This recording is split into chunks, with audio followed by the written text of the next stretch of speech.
Welcome to Just One Q. I'm Dr. Melissa Horne, a diversity, equity, and inclusion advocate.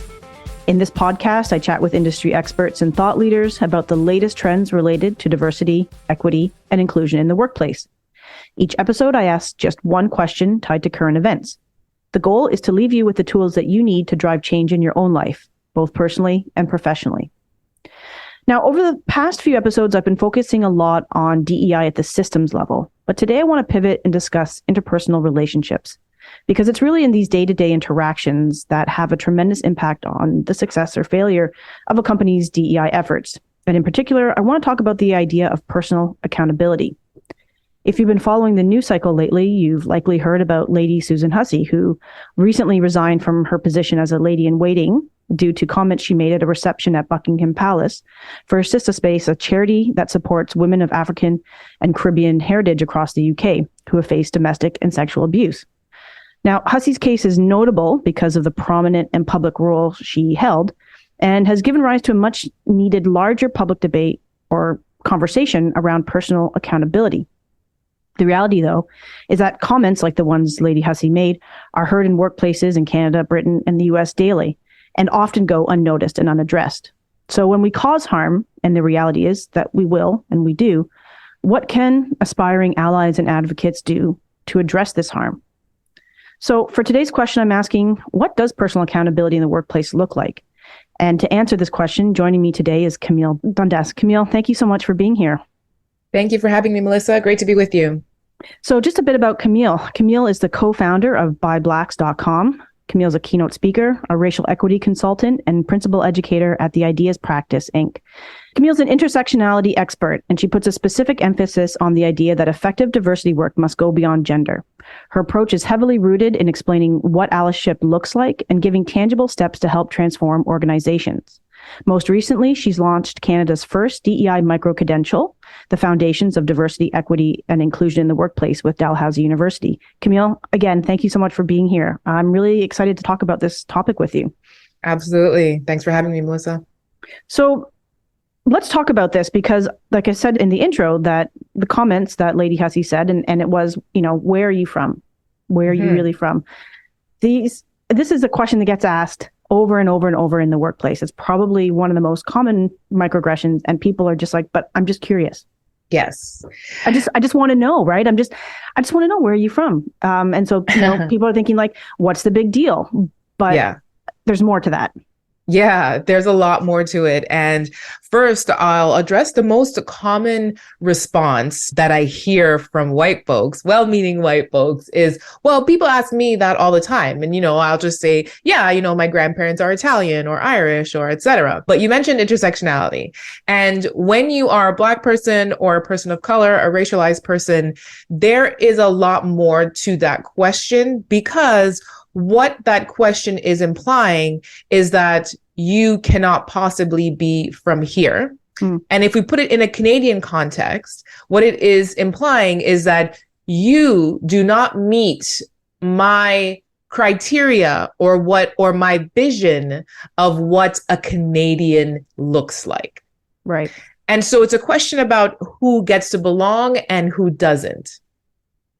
And in the workplace, that question can be even more harmful, because when we are new to a workplace, for example, and that is one of the first questions one of our colleagues asks us, we start to think, oh, what are they going to do with that information now, in terms of how are they going to treat me differently? Are they now going to categorize me and treat me based on stereotypes instead of based on how I interact with them? So, and I think it's really interesting because we've had the opportunity to be on different workshops together, and the pushback then are people like, so what, now I can't ask this question anymore? And that's the response, right? It's not like, oh, I didn't realize that could be causing harm. And that's where that question around personal accountability comes into place. And once we receive this new information, what do we do? Because I think people get really defensive around that because they sort of minimize it. It happens all the time. And there's sort of a lack of personal accountability and responsibility around redressing harm, especially with these things. And I think that's the thing. I know that you speak a lot about this, about microaggressions, is that they're so insidious. People have sort of made light of them. there is no real sort of personal accountability. And so the harm continues daily. The accountability, the personal accountability really begins with self-interrogation. And when I say interrogation, I mean, I want you to challenge yourself to really ask yourself why you feel entitled to somebody else's information. Why? And I'll put myself out there as an example, right? And when I did some of my own self-interrogation, and I'll acknowledge that type of self-reflection, it's uncomfortable. We don't like to do it because we may not like the answers that come up. I noticed that I had a tendency to ask other people of color where they were from and where they were really from when I met them, because my biased brain wants to categorize them based on stereotypes that I've grown up with. So when I see another Black person, I want to know, my biased brain is saying to me, what kind of Black person are they? Are they from the continent of Africa? Are they from the Caribbean? Or did they grow up here in Canada exclusively? Why does my brain want to know that? If I'm not self-interrogating, I'll say, well, I'm just curious. I just want to know about their culture. But that's not really true. What's true is that my brain is nudging me to quickly make an assessment about that person based on stereotypes. We've all grown up with lots of stereotypes about every different culture. And this is something that our brain automatically does because our brain is always looking for neural shortcuts. And so this is why it's called, unconscious versus conscious, because we are trying to say, hey, we need to be conscious of this. So it's not that, okay, I had this epiphany and now I just never think about that anymore. My brain still works that way because it is a biased brain. All of our brains are biased. But now when it comes up, I can check it because I'm aware of it. And I can say to myself, Camille, why do you care? Yeah. That question comes up and I say, why do you care? Okay, that's why you care. Don't ask that question. If you are a leader and you are resting on I'm just trying to get to know my team, I challenge you on that.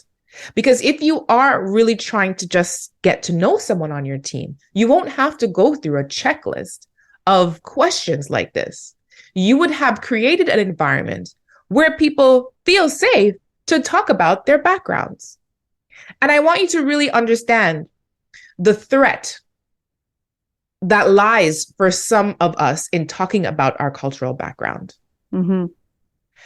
If I'm Palestinian, for example, and I reveal that that's where I grew up, then now suddenly I've stepped into a very political conversation just by revealing where I grew up. If I'm a refugee from a war-torn country, and I tell you where I came from, then you might start asking me very personal questions that maybe I don't want to discuss in the workplace. So when you say things like, it's not a big deal, what's the big deal? I want you to think about those people. And maybe because of the privilege of where you've grown up, you've never had to think about how talking about your cultural background has impacted you, because it doesn't negatively impact you, but for other people, it does. It's a heavy weight that they carry.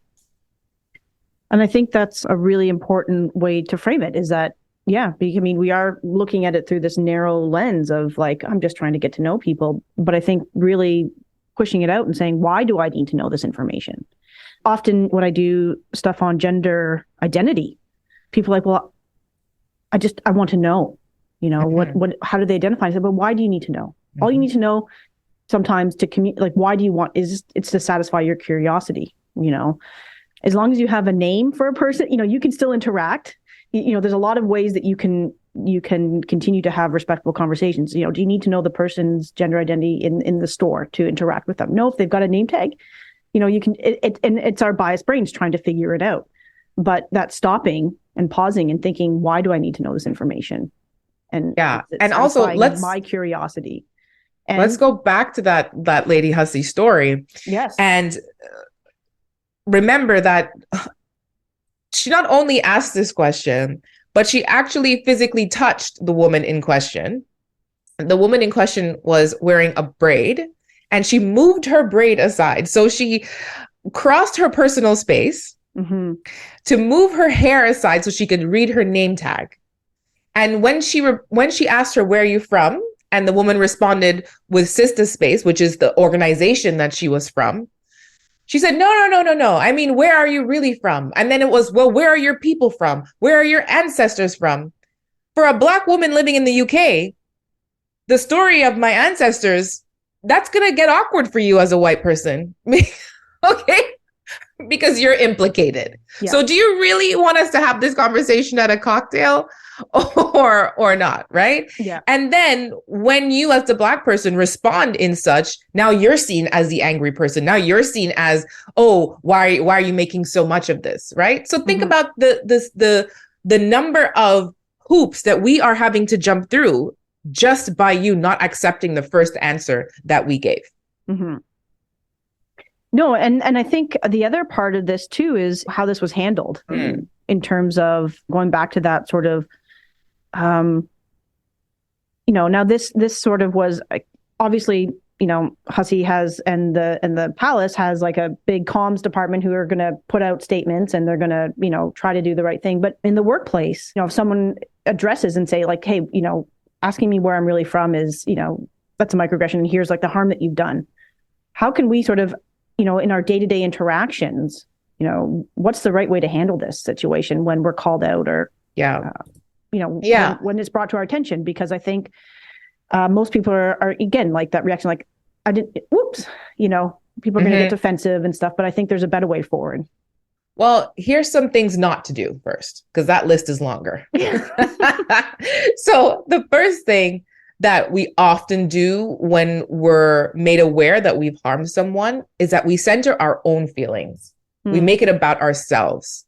So you'll say something like, "Oh, I didn't mean it that way. I'm a good person. I didn't mean that. You shouldn't be offended." Right? Or you will kind of like turn it on the other person and be like, "Well, people ask me that all the time and I don't get offended. Like, what's your problem?" Or, we'll completely derail by saying, "Oh, we have much more important things to worry about. There's a war happening." And we just completely derail, right? Or we will tone police them. As I mentioned, we will say to them like, "Oh, well, why do you have to get so angry? If you just, told me a little bit, more nicely, then I would have listened to you." Or, you would blame them. You would say, "Well, if you don't want people to ask you about your culture, then don't wear cultural clothing." Or we'll just do this withdrawal thing, right? Where we say, "Oh, well, I can't say anything. You can't say anything around you. So you know what? I just won't say anything at all." Right? These are some of the common defense mechanisms that come into play. So that's what not to do. Whereas if you are someone who is aspiring to practice allyship, instead you would center the person and not center yourself. So you would say, "Are you okay?" You would listen to their response. You would try to learn from what they're saying and thank them for letting you know. So my default when I have unintentionally harmed someone is, "Thanks for letting me know. I am sorry." And then I won't put the burden of my education on them. I won't say to them, "Well, explain it to me. Why is that offensive?" I won't do that. I will go off and do my own research. I'll read a few articles, listen to a few podcasts on that particular issue. And based on my relationship with them, I will come back to them and say, "Hey, you know what? I thought a little bit more about that interaction we had the other day. I was wondering if we could chat a bit more about it." And I will share with them what I learned. And if they have the emotional energy, they might share with me a little bit more about how this impacts them on a day-to-day. And then I would watch my own patterns in the future, right? I will do some more self-work, some more self-interrogation to figure out, why did I think that was okay? How have I come to normalize that type of thinking? How did I get there? Where did I pick those things up? And how can I be aware of them in the future? Apologizing also has some important elements to it. Okay. One, just first acknowledging, right? So that's I see you. I apologize. Thanks for letting me know. The emotional side of it is you will feel emotional, but you have to remember not to center your own emotions. So that means not crying, even though you might feel like crying. If you start crying when you have harmed someone, you make the entire interaction about yourself, because their instinct will likely be to comfort you or to try to remove the awkwardness from the situation and start backpedaling and be like, you know what, actually, it's okay. It's fine. Don't worry about it. Don't worry about it. And they want to just get out of that situation as quickly as possible, right? Yeah. Instead, center the harm that you have caused, right? And then that accountability means changed behavior. You can't apologize to them. And then in a different setting, let's say it was a racial microaggression. And now you're in a different setting, but you're in a room with only white people. But you continue to use that offensive term because in your mind, well, there's no one here to be offended. Right. Right? I know a lot of us do that. But I want you to think about, is that really accountability? Are you only being inclusive or thinking about others when they are directly impacted? Or should your goal be to just do the right thing all the time? The hardest part about apologizing for me is releasing the idea of forgiveness. That you should forgive me, that you even owe me forgiveness. That's difficult for me because I really want you to forgive me because I really want you to like me.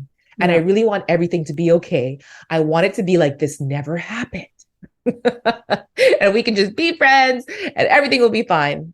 But I have to accept the possibility that you may not forgive me. But because allyship work is selfless work, your forgiveness can't be my end goal. Right. My end goal can only be my own self-awareness, my own journey, my own allyship, and being authentic in that. Well, and I think that there's a few things I want to just pull out from what you said. And I really appreciate, that you highlighted how to respond in the moment, because I think most folks default to feelings of shame, guilt, anger, defensiveness. But having that language, thank you for bringing that to my attention. I'm sorry. Thank you for telling me. It gives you a line right away to say. And I really appreciate what you said around going and doing your own learning, because so many folks want the other person to explain to them, well, tell me, why is this wrong? Right. Which then puts the burden back on them. And so I really appreciated that step. And I think the last thing you said about the practice of allyship, and I'd love for you to sort of, I know that that's something that you focus on in your work, but I think that's really important, is that so many folks kind of wear this badge or try to wear the badge and they're like, I'm an ally, so it's okay. Right. But I love the idea that this is a practice. And so, and that's why my organization is called the Idea Practice, because these things are things that you must practice, because you will get them wrong. And the goal is never to be able to memorize all the new buzzwords, all the inclusive terms. Okay, you can rattle them all off. Congratulations. But what happens when you don't say the most inclusive term, or that term that was inclusive today is not inclusive tomorrow, because language is ever evolving. Your practice of allyship comes in when you're able to respond with grace, when you are able to set aside your ego, when you are able to pivot in the moment and have the humility to know that you don't know everything. And also that the work is not about applying the exact rules to every person, because frankly, what is acceptable or harmless to one person may not be to another. And so going into this knowing that you can't say, oh, well, I said whatever to my Black friend. What's wrong with you? They didn't have a problem with it. Identity and issues of identity and belonging are so personal, and we have to give room for that. So I know that you've designed this course, that your practice and your consultancy is really around allyship. And so, which I think it's so important. As we sort of move towards the end of the show, I wanted to ask you, what should our folks take away from this conversation? If there's one thing that they can sort of, focus on as we close out, what should that be in terms of accountability or allyship? I think before you embark on an allyship journey, it is really important to start with self. And that is looking within, thinking about, where do I fall on any privilege scale? How do my privileges shift in different rooms? Based on your intersectionality, you could have very high privilege in one room, and then it can drop drastically in a different room, in a different country, in a different city, on a different team. And having that type of awareness, that consciousness, will help you to be able to have authentic responses in the moment. What's also very important is an understanding of historical context.